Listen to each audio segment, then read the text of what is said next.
What's going on, guys? And today I'm doing my NBA award winners at the halfway mark of the season. So I'm going to go through it pretty quickly, and I'm not going to mention the stats for the players. I might just reference them. But anyways, let's get started. First up is MVP. I have James Harden winning it, and the two runner-ups are Westbrook and KD. So first things first, this is pretty funny considering that they all played on the same team and now they're all split up. But Harden has been having a phenomenal year. He's averaging about, I think it's like 29 or 28, 9 and 12 or something very well, or very good. Wow, that's just grammar 101 right there. But he's doing very well, and the whole thing right now for him is he's leading his team to a lot of victories, which is a lot of people didn't think that would happen, especially because of what they thought would be their defensive issues. But they've had a great season so far, and I think the Rockets deserve some recognition.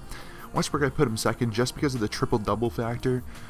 His team is, I think it's in the 7th or 6th seed, and he's averaging like 30, 10, and 10. So you got to give him recognition for that. So that's why I put him second. And Kevin Durant, I'll put him in the MVP conversation because the Warriors are the best team once again. And then throw in the fact that he is super efficient this year, and he's still averaging 26 or 27.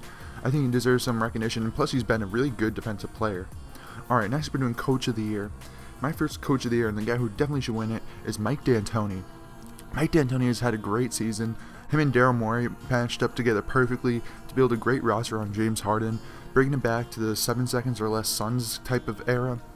And they're just a really fun team to watch, and they're really successful too, so that's why I have to give him Coach of the Year. Up next, I have Quinn Snyder for the Utah Jazz, and that's because the Jazz are probably a little bit better than expectations. In my personal opinion, it's Mike D'Antoni ahead of a lot of people. But when you have to choose someone else, I would choose Quinn Snyder next, as the Jazz are, I feel like, a little bit better than what most people expected them to be. And even if not, he's getting a lot of players to do well, like George Hill and Rudy Gobert, who's probably going to be an all-star this year. Alright, then I have, finally, David Fizdale. Fizdale, in my previous award winner, I had him higher because of the fact that the Grizzlies were doing so well, but I still think he deserves a lot of recognition. I kind of wish that there was like an all-NBA coach team, like what they do for defense and all-NBA first team, because he definitely would be on the first team. I don't know if they really should do that, but I mean, it's good to give him recognition because he's had a great coaching year, making the best out of what they had. They have tons of injuries. Chandler Parsons barely plays. He moved Zebo to the bench, and that was actually really good for them. So there's a lot of moves he made, and I'm really surprised that they're doing so well. All right, next up, Rookie of the Year. It's Joel Embiid. It's not even close. But I do have to mention up the runner-ups. Joel Embiid is by far and away my favorite player in the NBA right now. I absolutely love him, both on and off the court. And he's had a great year. He's averaging, close to like 20 points, 8 rebounds, 2.5 blocks, playing like 25 minutes a game. We almost never seen that before, especially in that little minutes. So he definitely deserves it. Up next, it's kind of a tie between Malcolm Brogdon and Dario Saric, where Brogdon is starting to come on as of late. Well, Saric started off hot. And both of them, I feel like, are pretty average rookies, but that's just showing how weird this draft class was.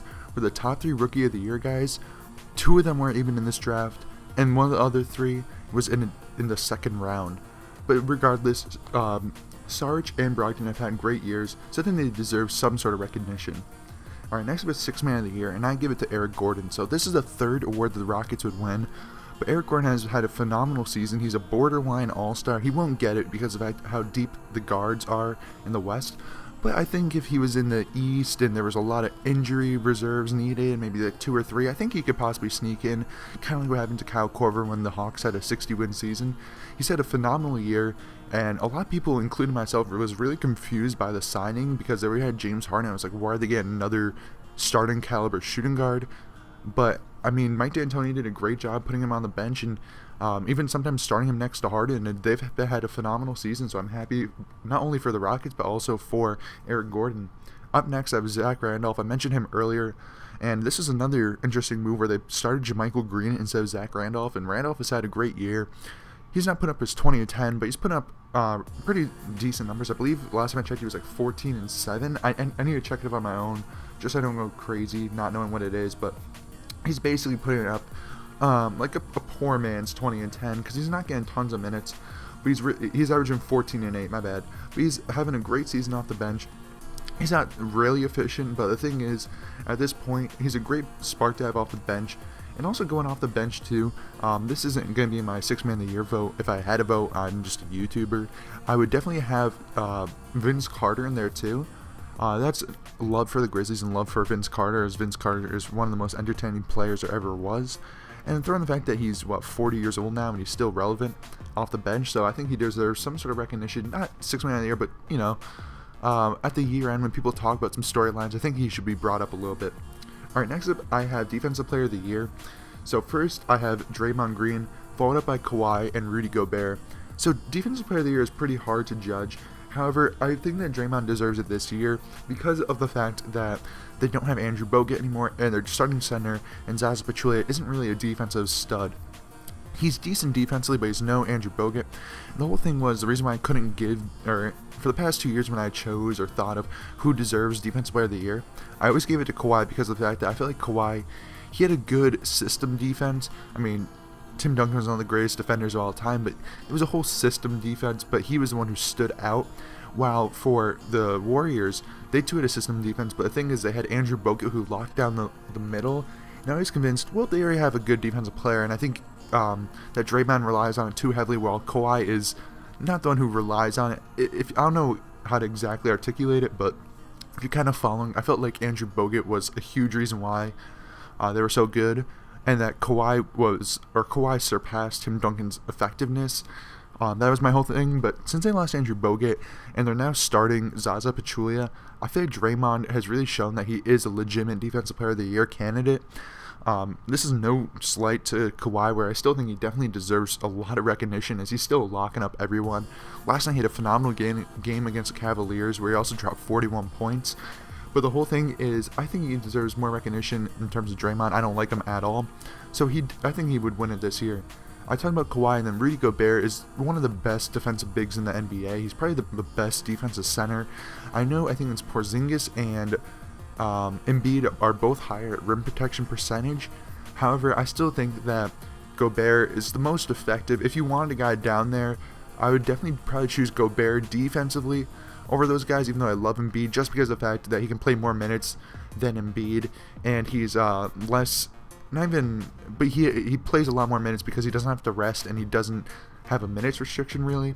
So that's why I put him over him. But I mean, Embiid has much higher potential offensively and possibly even defensively. But yeah, Rudy's had a great season. I put him also over Porzingis because I feel like Porzingis can get in foul trouble and can kind of not be there mentally, not like in a bad way, but kind of get lost every once in a while. While I feel Gobert is a really steadying force.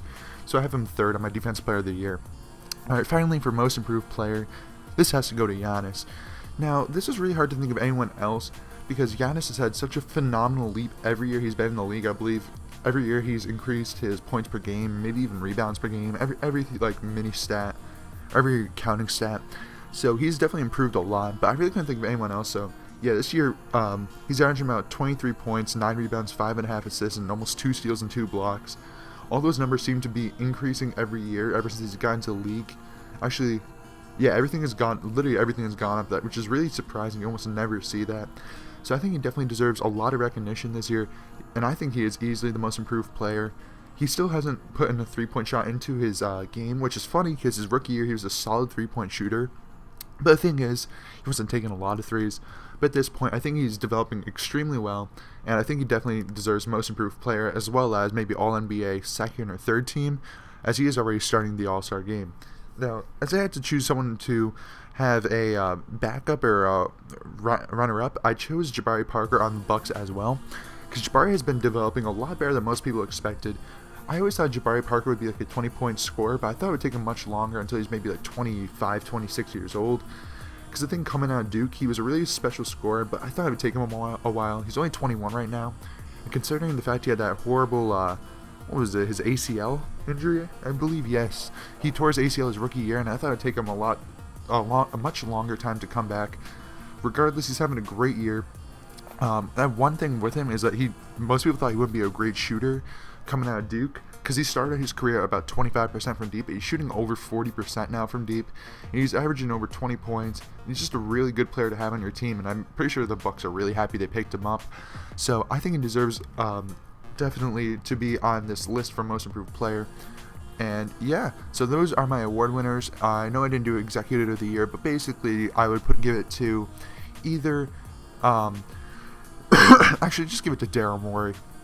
At this point, just give it to him. He's done such a great job. He built a perfect team. This is going to be like the 0-1 Sixers, where basically every award went to a Sixers player. I know some people might not like that, but hey, what happens, happens. So anyways, guys, I'd like to thank you guys for watching this video. Hopefully you enjoyed it. If you did, give me a thumbs up. Comment down below any other guys I might have missed or who you think deserves to win certain awards. Subscribe for more of these videos. I'm going to do my official All-Star ballot, or at least what I would think would be All-Stars, coming up soon, so subscribe to get that in the upcoming days. And share this where you want to. Get the word out. Thank you guys for watching, and of course, have a good day.